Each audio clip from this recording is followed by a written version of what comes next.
Israel में दो यहूदी संस्कृतियां हैं जो मानती हैं कि यहूदी सभ्यता का अस्तित्व उन्हीं पर निर्भर है और वे एक दूसरे से युद्ध कर रहे हैं। आज कैसे अदालत में राजनीति मुख्य युद्ध का मैदान बन गई और पिछले हफ्ते यरूशलेम की सड़कों पर हुई घटनाएं हमें ये देश के टूटने की कगार पर पहुंचने के बारे में क्या बताती हैं। मैं एलेना मज़ेल डायमंड हूँ। ये है बेसिक लॉ। पिछले हफ्ते इजराइल के उच्च न्यायालय ने सर्वसम्मति से सरकार को आदेश दिया कि वो हरेदी भर्ती से बचने वालों पर आर्थिक दंड लगाए और राज्य द्वारा भर्ती कानून लागू न करना कानून का अस्वीकार्य व्यापक उल्लंघन बताया। इस फैसले में चाइल्ड केयर सब्सिडी और हाउसिंग छूट जैसे कल्याणकारी लाभ सैन्य सेवा पर निर्भर किए गए हैं।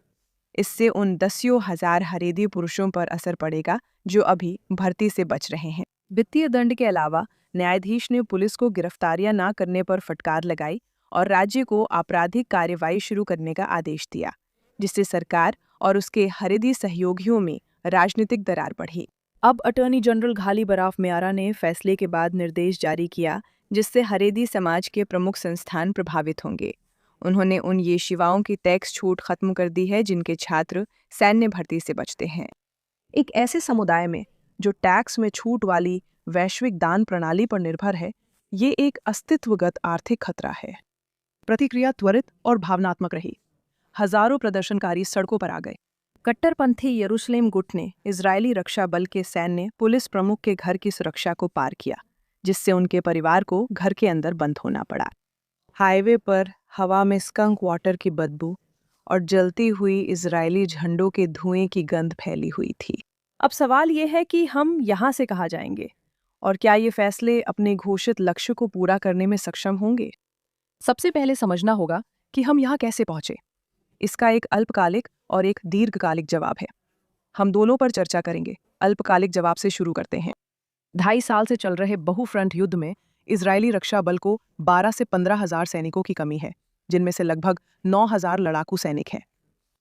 रिजर्व सैनिक, जिन्हें पहले हर कुछ सालों में 25 दिन के लिए बुलाया जाता था, उन्होंने सिर्फ युद्ध के पहले साल में ही औसतन 136 दिन सेवा दी।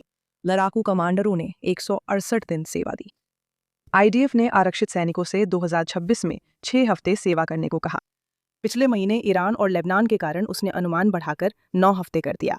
कैरियर अधिकारियों के सेवा में बने रहने की दर तेजी से गिर रही है। उन अधिकारियों की संख्या जो कहते हैं कि वे सेना को अपना करियर बनाना चाहेंगे, 2018 में 83% थी, जो आज घटकर 63% रह गई है।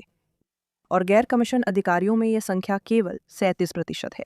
चीफ ऑफ स्टाफ ने प्रधानमंत्री को लिखित चेतावनी दी कि अगर कार्मिक नीति नहीं बदली गई तो सेना खुद ढह सकती है।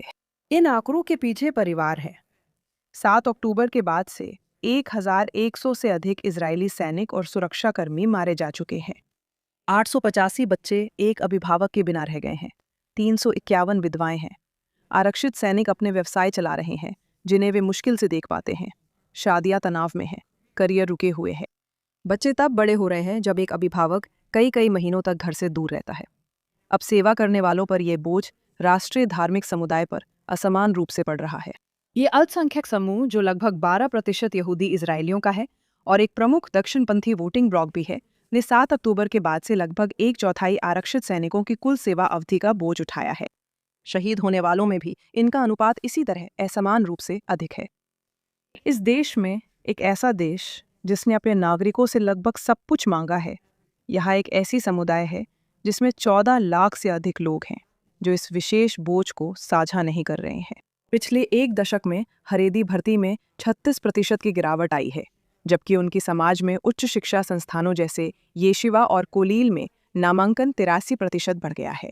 जो लोग हरेदी समुदाय में नहीं हैं और यहाँ तक कि कुछ जो उसमें है, उनकी नज़र में ये एक अन्यायपूर्ण स्थिति है। इजरायलियों को अच्छी तरह से पता है कि हम एक ऐसे समूह का हिस्सा है जो असाधारण मात्रा में आत्म बलिदान और समर्पण पर निर्भर है, और ये बोझ फिलहाल समाज के केवल एक हिस्से के मजबूत कंधों पर टिका हुआ है। हरेदी समुदाय को मिलने वाले आर्थिक लाभ, जो उनकी जीवन शैली को सुरक्षित और संभव बनाते हैं, तनाव बढ़ाते हैं। ये पूरी तरह से स्पष्ट नहीं है कि ये लाभ कितने बड़े हैं, लेकिन ये काफ़ी बड़े हैं। कोहेलेट फोरम के एक अध्ययन के अनुसार हरेदी और गैर हरेदी परिवारों के बीच मासिक आर्थिक अंतर लगभग 10,500 शेकल है। हरेदी परिवार को राज्य से लगभग 4,000 शेकल शुद्ध लाभ के रूप में मिलते हैं, जबकि कर देने वाला गैर हरेदी परिवार लगभग 6,100 शेकल से थोड़ा अधिक भुगतान करता है। सरीखियून में मोशे केलमन की एक अधिक नरम आकलन कहती है कि कोहेलित अध्ययन की ये कार्य प्रणाली तस्वीर को बढ़ा चढ़ाकर दिखाती है। वो ये भी बताते हैं कि हरेदी श्रम बल में भागीदारी उतनी कम नहीं है जितना सुनाई देती है। हरेदी महिलाओं की लगभग 80% रोजगार दर गैर हरेदी यहूदी महिलाओं के लगभग समान है और हरेदी पुरुषों की भागीदारी 54% है, जबकि गैर हरेदी यहूदी पुरुषों की 87% है। और ये अंतर हालांकि वास्तविक है, पूरे राष्ट्रीय श्रम बल में लगभग 2% की कमी के रूप में सामने आता है। वो तर्क करते हैं कि असली समस्या अनिवार्य भर्ती का जाल है। हरेदी पुरुष जो 20 की उम्र में काम शुरू कर सकते थे, वे नहीं कर सकते, क्योंकि सेना में भर्ती से बचने का एकमात्र तरीका है कि वे 26 साल तक यशीवा में रहें। उस समय तक उनके कई बच्चे हो जाते हैं, कोई पेशेवर प्रशिक्षण नहीं होता और वापसी का कोई वास्तविक रास्ता नहीं होता। अब यहाँ जो भी व्याख्या सही के करीब हो, कुछ बदलने वाला है। सर्वेक्षण दिखाते हैं कि समाज 2 ऐसी वास्तविकताओं में बटा हुआ है जिनमें मेल नहीं हो सकता। लगभग 84% यहूदी जनता अनिवार्य हरेदी भर्ती का समर्थन करती है, जिसमें प्रतिबंधों और लाभों की वापसी के लिए बहुत व्यापक समर्थन है। हरेदी समुदाय लगभग पूरी तरह से अडिग रहा है। वह भर्ती को एक अस्तित्वगत आध्यात्मिक खतरे के रूप में देखता है। अब हमें लंबी ऐतिहासिक दृष्टि की ओर लौटना होगा। 1948 में इजराइल को जो हरेदी दुनिया विरासत में मिली थी, वह एक अवशेष थी। लिथुआनिया, पोलैंड और हंगरी के यशीवाएं, वे संस्थान जिन्होंने सदियों तक यहूदी शिक्षा को परिभाषित किया था, लगभग पूरी तरह से नष्ट हो चुकी थी। उनके अधिकांश शिक्षक और छात्र हॉलोकॉस्ट में मारे गए थे। जो कुछ बचा था, वो एक ही उद्देश्य के साथ इजराइल और अमेरिका आ गया, फिर से बनाया गया। हालांकि वो धर्मनिरपेक्ष थे और धार्मिक प्रतिष्ठान के समर्थक नहीं थे, बेन-गुरियन ने इस बचे खुचे समूह को देखा और राजनीतिक समझौता किया। उन्होंने 400 येशिवा छात्रों को सैन्य सेवा से छूट दी ताकि वे शिविरों में जो नष्ट हो गया था उसे फिर से बना सके। लेकिन जो एक सीमित समझौते के रूप में शुरू हुआ था, उसे आगे बढ़ा दिया गया। सरकार दर सरकार, चाहे वो वामपंथी हो या दक्षिणपंथी, ये हरदी वोटों के लिए एक के बाद एक गठबंधन सरकारों में एक मुख्य सौदेबाजी का जरिया बन गया। लगभग 80 साल बाद हरदी समुदाय ने स्कूल, मोहल्ले, अपनी खुद की बोलचाल, एक अलग मीडिया और एक राजनीतिक व्यवस्था बनाई है जो उनके विशेष हितों को आगे बढ़ाती है। इसने ऐसी चीजें भी बनाई हैं जिन्हें कोई भी समाज संरक्षित रखना चाहेगा। सीखने को दिया जाने वाला ऐसा महत्व जिसकी बराबरी बहुत कम दूसरे समुदाय कर पाते हैं। दान सहायता समूहों का घना जाल, मेडिकल चैरिटीज, खासकर याद सारा की मेडिकल उपकरण लोन सेवा, हज्जाला के स्वयंसेवी आपात प्रतिक्रिया कर्मी और कई अन्य फंड्स और ब्याज मुक्त ऋण समितियां। हर इजरायली रिजर्विस्ट या कामकाजी परिवार ने कभी ना कभी इन पर भरोसा किया है। लेकिन सबसे महत्वपूर्ण बात यह है कि इन सबके साथ साथ इसने अलगाव की एक स्पष्ट धार्मिक विचारधारा भी बनाई है। ये एक ऐसा समुदाय है जो खुद को अब भी निर्वासन में मानता है और टोरा के अध्ययन के जरिए यहूदी लोगों की रक्षा करता है। इजराइल राज्य खुद को यहूदी इतिहास को आगे लिखने के ऐतिहासिक मिशन पर मानता है, लेकिन हरेदी समाज की ऐसी कोई महत्वाकांक्षा नहीं है। इसकी सिर्फ एक ही प्राथमिकता है, जो लगभग समाप्त हो चुका था, उसे संरक्षित करना और यहूदी शिक्षा तथा यहूदी लोगों की चिंगारी को जीवित रखना। उनके लिए मुख्य धारा की संस्कृति उस मिशन के लिए एक खतरा है।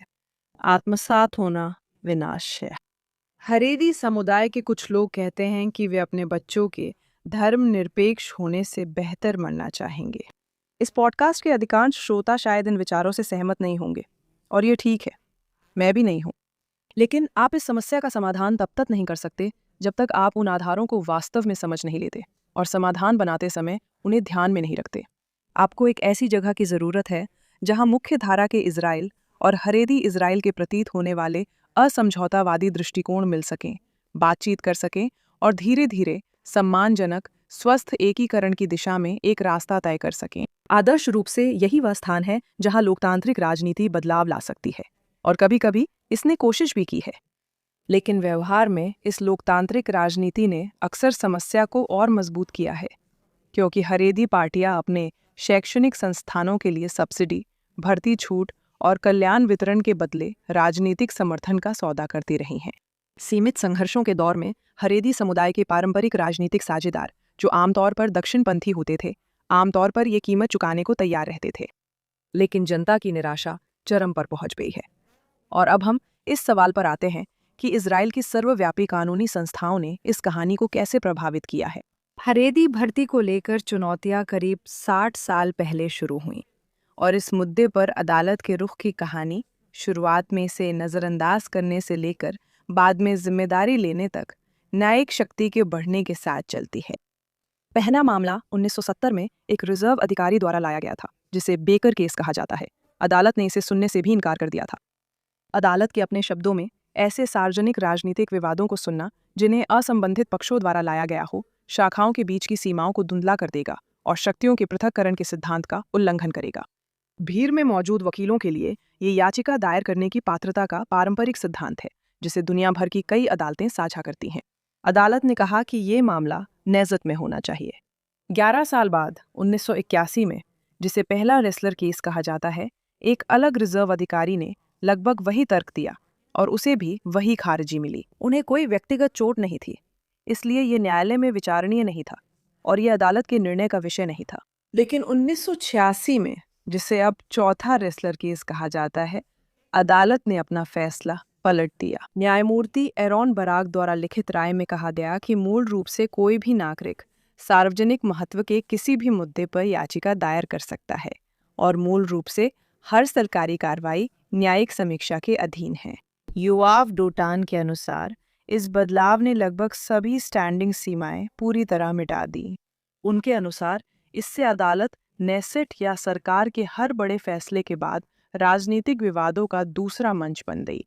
अब 1998 में रूबिनस्टीन बनाम रक्षा मंत्री नामक एक मामले में अदालत ने फैसला सुनाया कि रक्षा मंत्री अब पहले की तरह खरीदी छूट नहीं दे सकते। ये ऐसी चीज़ थी जिसे नेस्ट की मंजूरी प्रक्रिया से गुजरना पड़ता, इसे कानून में शामिल करना पड़ता। अदालत ने अपने फैसले को 1992 के बुनियादी कानून, मानव गरिमा और स्वतंत्रता से प्राप्त समानता के संवैधानिक अधिकार पर आधारित किया। यहाँ हमें रुकना होगा, क्योंकि उस कानून में समानता का अधिकार नहीं है। असल में राजनीतिक कारणों से मसौदा तैयार करते समय समानता शब्द को जानबूझकर बाहर रखा गया था। हमारे पास ऐसी अदालत है जिसने हाल ही में तय किया कि मूलभूत कानूनों का संवैधानिक महत्व है और अदालत के पास कानूनों की न्यायिक समीक्षा करने की शक्ति है। अब समानता का एक अधिकार निहित माना जा रहा है, जिसका इस्तेमाल बहुत व्यापक तरीकों से किया जा सकता है। हरेदी मामलों की नींव इन्हीं न्यायिक रूप से निर्मित आधारों पर टिकी है। अब इस रूबिनस्टीन मामले के बाद केनिस्ट ने कोशिश की। ताओ आयोग ने धार्मिक अध्ययन और राष्ट्रीय सेवा के बीच संतुलन खोजने का प्रयास किया। 2002 का ताल कानून येशिवा छात्रों को 22 वर्ष की आयु तक सेवा स्थगित करने की अनुमति देता था, जिसके बाद वे एक तरह का निर्णय वर्ष ले सकते थे ताकि तय कर सकें कि वे कार्यबल में जाएं या सेना में भर्ती हों। इसका मकसद धीरे धीरे और सांस्कृतिक रूप से संवेदनशील एकीकरण था। ये कानून कोई उल्लेखनीय संख्या नहीं जुटा सका और 2012 में अदालत ने इसे ये कहते हुए रद्द कर दिया कि एक दशक की क्रमिक प्रगति समानता की संवैधानिक आवश्यकता पूरी नहीं कर सकी। तब से ये मुद्दा सरकारों के लिए कब्रिस्तान बन गया है।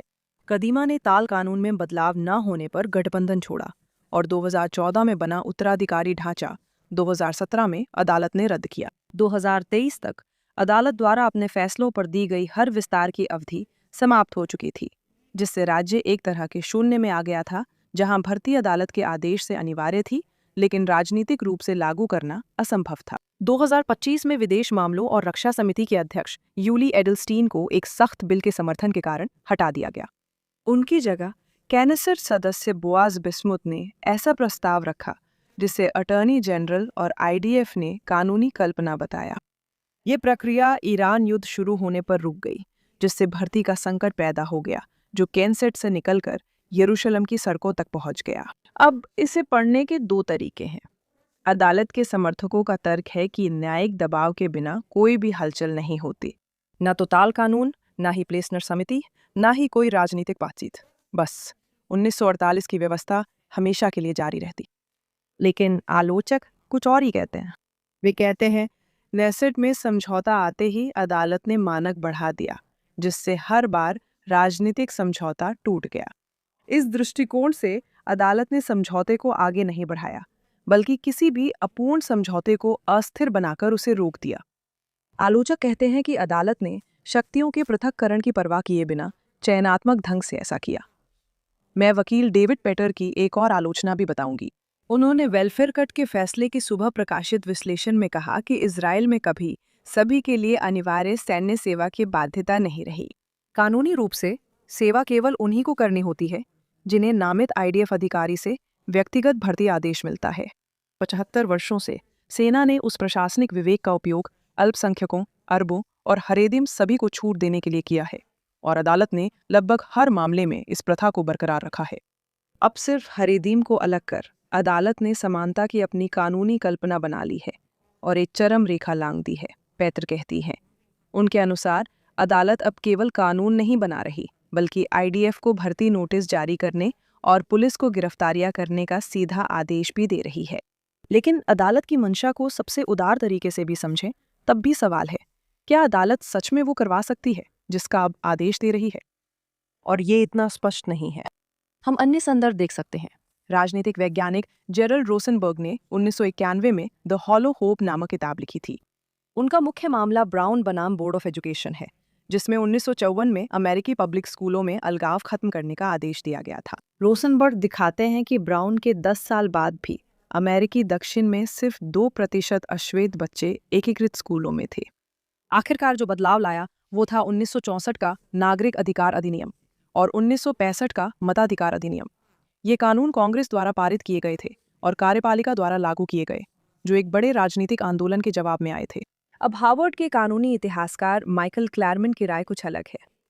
उनकी पुरस्कार विजेता किताब from Jim Crow to civil rights में तर्क है कि ब्राउन ने सीधे दक्षिण में अलगाव नहीं खत्म किया, लेकिन इससे ऐसे राजनीतिक हालात बने जिन्होंने एकीकरण संभव किया। इसने इतना जबरदस्त विरोध पैदा किया कि आखिरकार उससे विमुख होकर उसके खिलाफ मुड़ गया।